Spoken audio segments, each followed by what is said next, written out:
sa malubhang sakuna. Maraming salamat po.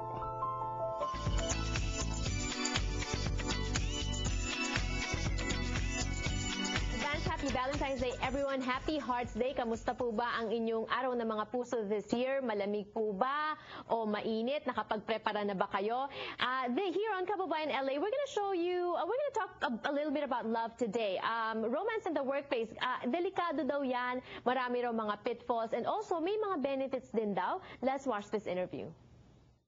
Dave Anderson is back with us on Kababayan LA. He was the one who told us how to run our business by the book, and today he's going to be telling us LA. Let's talk about this romance in the workplace. What do you know about it, and what do you want to share with us? You really can't stop it, in my opinion.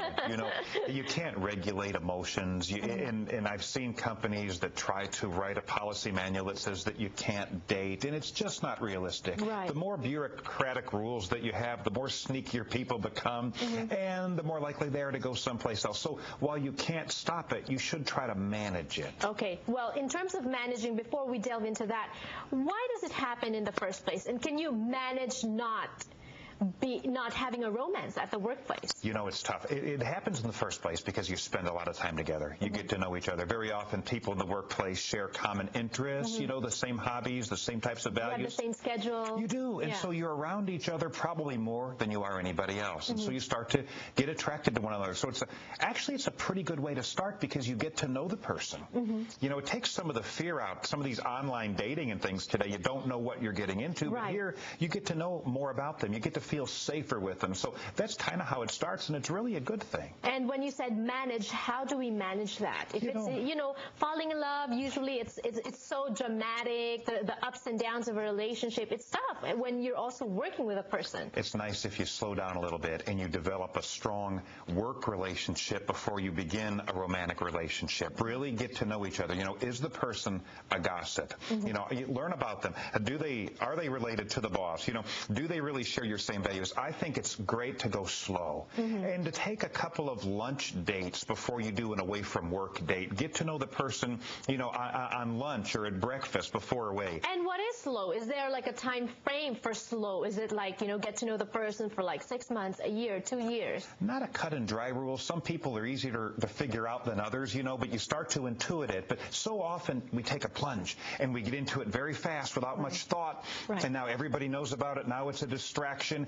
And very often it doesn't work out, and we still have to work together, which can make it really tough. So go slow. That's one way to manage it, you know. I'm thinking that when you're managing your own relationship, as soon as it's developing, you also have to manage the other people in the workplace, the ones who will be talking about you, talking behind your back. What do you do about that? You know, I think it's wise to have a no flirting rule with the person. Let's not show inordinate affection to each other while we're at the job. Not in front of everyone. That's right. That's what creates jealousy, you know, and the gossip and people that are out to get you and so forth. And so some companies actually have written dating policies where they say it's acceptable, but you have to follow these guidelines. No means no. Okay. You know, if you don't keep asking somebody out. If they say no, no means no. Otherwise, it can become harassment. No flirting policy. And they even have different rules if it's a relationship where it's a boss with a direct report. Well, we're touching on that a little bit now, so let me throw this question at you. The dangers of romance in the workplace. I'm sure it's not all pretty. No. In fact, it can be even more dangerous, right? The downside for the company is actually worse than the upside.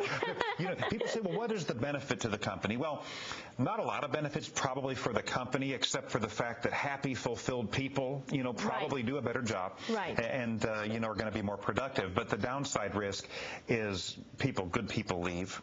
Good people create distractions.